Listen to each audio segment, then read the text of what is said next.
que você fazia antes de ser policial e por que você decidiu entrar para a polícia? Você que tem uma carreira tão grande, foi PM, delegado, por que a polícia te chamou a atenção? Então, eu era frentista, trabalhava aqui na cidade, mesmo São Francisco do Sul, era frentista aqui no posto de gasolina da entrada da cidade. Uhum. E na época esse posto era o único posto que abastecia 24 horas. Então, por essa característica, as viaturas também abasteciam ali, né? Então os policiais militares abasteciam ali. E às vezes de madrugada eles ficavam conversando e contando as histórias deles, né? Então a polícia gosta de contar história, né? Uhum. E aquilo fui me apaixonado pela profissão, pelas histórias que eles contavam, pelas ocorrências que eles contavam, pelas pessoas que eles ajudavam, os armamentos deles na época, né? 38 e geralmente era uma escopeta, que era só 2 tiros, era uma escopeta 12, era só 2 tiros. E eles chegavam lá com aquelas armas todas empolgados, né? Exibiu, cara. Nessa época eu tinha 17 anos. Eu quero ser esses caras aí, eu quero ser... Quando crescer, eu quero ser polícia. Quero ser bravo assim. Quero ser bravo assim. E aí eu me apaixonei pela profissão. Eu entrei em 92, fui a segunda turma de Santa Catarina que exigia segundo grau, né? Uhum. Então eu estava estudando, terminei meu segundo grau e entrei para a Polícia Militar em 92, iniciei minha carreira lá no 8º Batalhão de Joinville, né? E me apaixonei realmente pela profissão de policial. E delegado foi pela indignação. Por que eu ficava indignado? O policial militar ele tem as suas limitações quanto polícia, né? Uhum. Então a função é nobre, né? Que é prevenir o crime, mas os crimes ocorrem. E nem sempre você consegue prender as pessoas em flagrante. E aí eu ficava indignado porque já estava com 5, 6 anos de policial militar. Então eu sabia quem praticou roubo, eu sabia quem que estava furtando os bancos, eu sabia quem eram os criminosos, sabiam que eles tinham feito crimes anteriores, porque se você não prender o cara em flagrante, o policial militar, se não prender em flagrante, acabou para ele, né? Então ele faz a prevenção, ele evita o crime, mas se o crime ocorreu e você não prendeu em flagrante, acabou. Cabe à Polícia Civil a investigação e ao delegado de polícia a representação. E aí eu ficava indignado com isso, mas, pô, esse cara assaltou ontem a padaria, roubou o banco ontem, tá passando na minha frente, me cumprimenta ainda, né? O cara passava por nós, me cumprimentava, moço polícia, bom dia e tal. E eu não posso mais prender esse cara aí. E aí, essa indignação, eu perguntava, cara, mas quem que pode prender esse cara? Não vai acontecer nada, ele roubou ontem e tal. Aí eu cobrava do meu chefe, né? Geralmente era um tenente, um capitão. Vocês não vão fazer nada, esse cara? Só quem pode fazer é o delegado de polícia. Só quem que é essa figura? O delegado de polícia, o chefe da Polícia Civil. É ele que tem que investigar, ele que tem que fazer uma enquete, representar. Só então você é delegado. Então você é delegado. E aí fui procurar o que tinha que ser para ser delegado. Tem que ser formado. Isso foi em 92, deve ser em 95. Em 95, 96 eu estava indignado. Tu já estava indignado, já com 3, 4 anos de polícia. Indignado porque os caras praticavam um crime e continuavam solto, continuavam na tua frente, cumprimentando, né? Teve uma situação lá que era uma mulher que assaltava as farmácias, ela assaltava uma rede de farmácia, eu sabia quem era ela passava na nossa frente. E teve uma situação que ela foi numa farmácia, tentou assaltar, aí as meninas da farmácia saíram correndo, ela foi embora, eu atendi a ocorrência. Aí até as meninas, as atendentes falaram assim, será que ela não vai voltar? Eu falei, não volta mais, agora deu errado, ela não vai voltar mais. Eu saí, ela voltou e ela assaltou. Aí deixou mais indignado ainda, assim, cara, tem que pedir prisão dessa mulher, que ela continua assaltando. Aí lá por 95 eu fui procurar a faculdade, na época o valor da mensalidade era meu salário. Disse, pô, não vai dar. Certinho. Não vai dar. Caraca. Cara, não vai dar. E eu morava em Joinville, morava em uma pensão, né, com vários colegas. Quanto ganhava um P naquela época? Só por... Assim, para as pessoas terem uma referência em salários mínimos, nessa época o salário de um policial militar era um salário e meio. Então hoje estaria... Salário mínimo e meio. Isso, hoje estaria aqui R$1.800, R$1.500. Era um salário... pouco, hein? Pouco. Caraca. Não tinha... se você perceber, acho que hoje é o valor de uma faculdade. Tá R$1.000 no direito hoje, né? E naquela época ainda era mais raro a faculdade, então era mais caro. Hoje tu até tem opções mais baratas. Justamente. Então na época em Joinville tinha 2 faculdades, né? Aí eu fui ver a prestação, assim, não dá pra mim. E pagando pensão ainda, no caso morar em pensão, né? E aí tive que fazer o que eu fiz. Vou economizar, juntar uma grana para fazer essa faculdade. Saí da pensão, fui morar no quartel. Eu tenho chamado de laranjeira, né? Então a pessoa que mora em quartel é o laranjeira. Me tornei laranjeira, aí economizei ali uma grana, era um inicial ali. Fiz a faculdade, né? E aí ingressei na faculdade porque eu queria ser delegado. E eu fiz a faculdade querendo ser delegado. Eu não queria ser outra profissão, eu queria ser delegado. De Direito. De Direito, pensando em ser delegado justamente para ter esse poder de representação, de pedir prisão e de pedir busca, para não ficar impune esses crimes, né? Então, aí juntei uma grana, né? Passava pão com linguiça durante a noite, a janta era pão com linguiça, porque era uma época difícil, né? A década de 90, 2000 ali, a carreira policial tinha seu valor, mas não era valorizado por quem deveria, que é nossos governantes, né? O nosso patrão mesmo é o governador, né? Então é ele que tem que valorizar e pagar bem o policial. Então nessa época aí foi uma época difícil, mas graças a Deus consegui vencer aí as dificuldades de fazer a faculdade e... Você não pensou em ser investigador, em nenhum momento, você queria delegado mesmo. Então, porque assim, eu fui falar com o policial civil, né?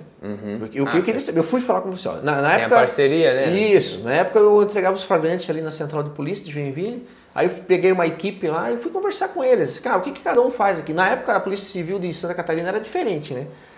Ela tinha investigador, tinha comissário, tinha inspetor, tinha delegado, escrivão e tal.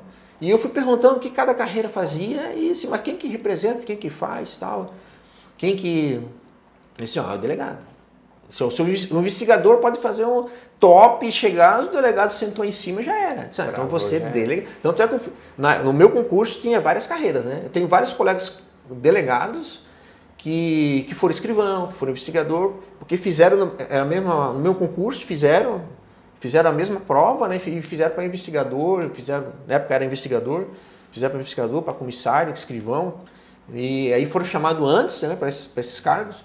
Eu não, fiz só para delegado. Cara, quero ser delegado. Ou eu quero entrar para resolver, entendeu? Eu quero entrar para resolver, daí eu só fiz para delegado. Mas qual é o bom de delegado? É você ser investigador. Sim. Eu sempre falo assim para minha equipe, né, que investigadores todos nós somos, né? Todos nós temos que ser investigador, desde o delegado, desde o agente de polícia, o escrivão tem que ser investigador. O escrivão não é para ficar só lá na sala dele organizando papel. Ele tem que ter a expertise da investigação também, né? Então, aquela curiosidade também. Tem que ter. Não, o policial civil tem que ser curioso. Em 95 você pensou, pô, tô indignado, eu vejo as pessoas cometerem crimes, elas estão soltas aí na rua, estão me cumprimentando, tem que fazer alguma coisa. Você é delegado de polícia para resolver isso. Quanto tempo de você pensar nisso até efetivamente fazer o concurso e entrar para delegado? Como é que foi essa jornada aí? Então, aí eu entrei na faculdade em 2001, já querendo ser delegado. 2001. Olha só, você demorou 6 anos se planejando. Sim. Economizando, Você ficou 6 anos economizando. Para conseguir. Não tinha como pagar. Tanto é que virei laranjeira. Ficou 6 anos laranjeira? Laranjeira. Fiquei 6 anos, acho que... Daí eu saí, eu fiquei até 2002, 2003 morando no quartel. Caraca. Que é esse tempo todo morando lá. Pô, que tempo. Foram tempos, sofrimento, mas valeu a pena. E desde o começo eu estudava já, né, para o concurso. Então eu buscava já ver como que funcionava o concurso, pegava a prova anterior e tal. E aí depois de formado, eu fiquei 2 anos estudando. Nessa época não tinha, como tem hoje, vários cursos. E eu também não tinha dinheiro para pagar, né? Então eu tive que estudar em casa. Então eu fiz eu saí da viatura, eu trabalhava na viatura. Eu saí de trabalhar na viatura. Praça, né? Entrou como praça. Eu era soldado. Eu entrei como soldado e saí como soldado. Porque a polícia militar também nessa época aí não tinha carreira, né? Não tinha, ou tu fazia concurso para oficial, para sargento, ou tu morria soldado, ou o máximo que chegava era o tal de cabo juruna. Aí faltando 2 dias para tu se aposentar, os caras te davam uma promoção de cabo juruna. Olha lá, tem que estar com um comportamento bom. Tem que estar com um comportamento bom, senão também não ia, né? Senão tu ia como soldado mesmo, entendeu? E aí eu comecei a estudar ali para valer mesmo pro concurso, né? Em 2006, quando me formei, comecei a estudar ali. E aí eu tinha uma rotina, então saí da viatura, por que eu saí da viatura? Porque a viatura, ela é escala, né? Às vezes tá de dia, tá à noite, é dia, tá à noite. E aí eu fui pro pelotão de motos, que era um horário fixo, para me programar para estudar. Então o que eu fiz? O meu horário era das 15 às 23 horas na moto, eu acordava às 6 horas da manhã, estudava 2 matérias por dia até às 11 horas, não é? Das 11 ao meio-dia, eu fazia a parte física. Que as pessoas que querem concurso para policial não podem esquecer que tem o TAF, né, que a gente chamava, né? Tem a prova física, né? Então eu fazia um treino de 1 hora, e aí ia trabalhar, né? Voltava às 11 horas, tomava um banho, estudava a lei seca. Pegava o Código Penal, o Código de Processo Penal. Pegava na biblioteca, comprava. Nessa época era livro mesmo. Tu comprava livro e tal. Tu ia na livraria comprar mesmo, ia lá no coisa, comprar o livro. E aí estudava ali cerca de 1 hora, mais ou menos, a lei seca. E aos sábados de manhã eu fazia uma prova em casa, simulado. Mas eu me trancava no meu quarto como se eu estivesse fazendo uma prova. Treinando mesmo. Aí até eu pegava assim, cara, essa prova era em quantas? 4 horas. Então eu tenho que terminar essa prova em 4 horas, né? E é prova. Como tu comprava simulado ou não, pegava... na internet. Na internet tu baixava a prova anterior, né? Isso, pegava a prova... E eu pegava as provas que tinham as características semelhantes, que era do Rio de Janeiro, São Paulo, Rio Grande do Sul, Paraná e Santa Catarina. Então eu pegava as provas anteriores, me trancava no meu quarto, como se eu estivesse realmente fazendo uma prova. Porque não, vou descansar, vou tomar um café. Não, a prova tem que ser... Era simulado, tem que ser simulado mesmo, né? Aí eu ficava ali, geralmente as provas, o peneirão que a gente fala ali, que é a primeira prova, né? Em torno de 4 horas, né? Aí eu terminava a prova, beleza, terminava a prova, almoçava e à tarde eu ia corrigir a prova. Onde que eu errei, onde que eu acertei, por que eu acertei, porque o acerto por chute não vale, né? Pô, tem que saber por que tu acertou também, né? E essa foi a minha rotina. Então de manhã eu estudava 2 matérias todos os dias, sábado de manhã prova, depois correção. Domingo eu assistia, nessa época aí já vendia DVD, cursinho para concurso, genérico assim, para qualquer concurso. Aí para dar uma relaxada, um videozinho de uma aula de penal, processo penal, e aí era no domingo. Respirava isso todo dia? Todo dia. Foram 2 anos, 2008 fiz o concurso, passei aonde que eu queria, que era Santa Catarina. Eu já era policial, então, e já era policial, queria trabalhar na mesma região, justamente porque eu conhecia os criminosos já, cara. Quero prender esses caras aqui, entendeu? Eu quero passar uma vez, pegar esses caras aqui. E aí, em 2008, foi concurso, depois foi chamada, né, academia, e aí eu quis retornar para Joinville, retornei para Joinville e assumi, na época, que hoje foi extinta, a 8ª EDP, que ficava ali no Barra Itinga, né?